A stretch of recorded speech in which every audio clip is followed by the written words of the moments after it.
মিডিয়াতেও অনেক বাধা অ্যান্ড হচ্ছে মিডিয়ার জায়গাটা সবাই জানেন, আপনারা যেহেতু আছেন আপনারা সবাই জানেন, বলবো না রিসেন্ট তো এই জিনিসটা আছে, আপনাকে একটা ভালো কাজের অফার করবে, তার পাশাপাশি এই ধরনের কাজের জন্য আপনাকে বলবে মিডিয়ার অফারে। সত্যি কথা বলতে সবাই জানেন গিভ অ্যান্ড টেকের ব্যাপারটা সবার প্রথমেই আসে, মানে অবাক হয়ে গিয়েছি। আমি যখন ছোট ছিলাম তখন সাকিব খান ভাইয়াকে দেখে দেখে বড় হয়েছি, অ্যান্ড এখন আমি বড় হয়ে যাচ্ছি, ওনার লুক দিন দিন হচ্ছে, মানে উনি আরও ইয়াং হচ্ছে।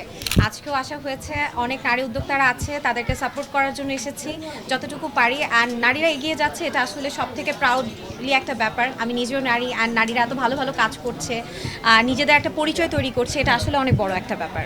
অবশ্যই মেলা মানেই হচ্ছে একটা আনন্দ, একটা উৎসব। একই ছাদের নিচে অনেক অনেক স্টল, অনেক অনেক মানুষ একসাথে হয়, অ্যান্ড যেহেতু ঈদকে সামনে রেখেই মেলাটা করা হচ্ছে, সেক্ষেত্রে তো আরও বড় ব্যাপার।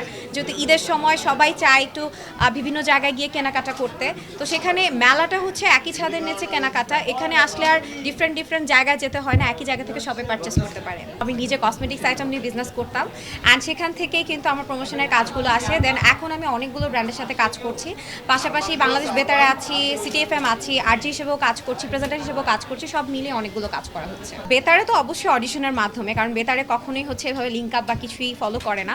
সো অডিশন দিয়ে তারপরে হচ্ছে অ্যাজ এ প্রেজেন্টার হিসেবে কাজ করছি, এভাবেই কাজ করা। ব্র্যান্ড প্রমোটারদের হচ্ছে লাইভ তো থাকেই, পাশাপাশি আমাদের হচ্ছে ফটোশ্যুটের ব্যাপারগুলো আছে। আমার রিসেন্ট আমি ব্যস্ততা চলছে, আমার প্রচুর ফটোশ্যুটের অফার থাকে বা মডেলিং যেটাকে বলেন, আমি বিভিন্ন ড্রেস বা শাড়ি নিয়ে কাজ করে থাকি, অ্যান্ড তাদেরই মানে ফটোশ্যুটগুলো করা হয়। ফিউচার প্ল্যান, এখন বর্তমানে যত ব্র্যান্ড প্রমোটার আছে সবারই কিন্তু নিজেরও একটা ব্র্যান্ড আছে, আমার নিজেরও একটা ছোট বিজনেস আছে, অ্যান্ড সেখানে আমার ড্রেস থেকে শুরু করে আমি এভরিথিংই রাখার চেষ্টা করি। তবে সবারটা শেষ করে যদি নিজেরটা সময় দিতে পারি সেক্ষেত্রে কাজ করা হয়।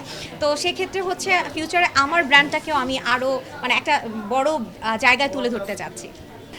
মানে মিডিয়া রিলেটেড কোনো কাজ করতে চাচ্ছি না, প্রমোশনের জায়গাটায় অনেক সেফটি, অ্যান্ড এখানে সুন্দরভাবে কাজ করা যায়, এটাই কাজ করতে চাই। মিডিয়াতেও অনেক বাধা অ্যান্ড হচ্ছে মিডিয়ার জায়গাটা সবাই জানেন, আপনারা যেহেতু আছেন আপনারা সবাই জানেন যে মিডিয়ার জায়গাটা আসলে ধরে রাখাটা অনেক টাফ, অ্যান্ড অফার সম্পর্কেও জানেন বিভিন্ন অফার। সো ওই জায়গাগুলো থেকে আমি নিজেকে একটু আলাদা করে নিজে স্বাধীনভাবে কাজ করতে চাচ্ছি। মিডিয়ার অফারে সত্যি কথা বলতে সবাই জানেন গিভ অ্যান্ড টেকের ব্যাপারটা সবার প্রথমেই আসে।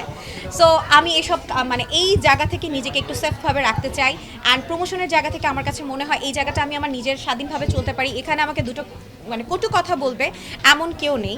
সো এই জন্য আমার কাছে মিডিয়ার ওই রিলেটেড জায়গা থেকে মনে হয় as a presenter, as a brand promoter আমি ভালোভাবে কাজ করতে পারছি। বলবো না রিসেন্ট তো এই জিনিসটা আছে, আপনাকে একটা ভালো কাজের অফার করবে, তার পাশাপাশি এই ধরনের কাজের জন্য আপনাকে বলবে, অফার করবে, অফার আসবেই। সো নিজেকে অনেকে সেফভাবে রাখতে পারে, অনেকে সেফ রাখতে পারে না। সো এই জিনিসটা তো আসবে অবশ্যই। মানে অবাক হয়ে গিয়েছি, আমি যখন ছোট ছিলাম তখন সাকিব খান ভাইয়াকে দেখে দেখে বড় হয়েছি, অ্যান্ড এখন আমি বড় হয়ে যাচ্ছি, ওনার লুক দিন দিন হচ্ছে, মানে উনি আরও ইয়াং হচ্ছে। সো এই ব্যাপারটা আমার কাছে অনেক অন্যরকম, এবং ওনার রিসেন্ট যে লুকটা এটা আসলেই প্রশংসনীয়, যে আমাদের দেশের একজন মানুষ এত সুন্দর করে নিজেকে ডে বাই ডে হচ্ছে প্রেজেন্টেটিভ করছে, এই ব্যাপারটা কিন্তু আসলে ভালো লাগে।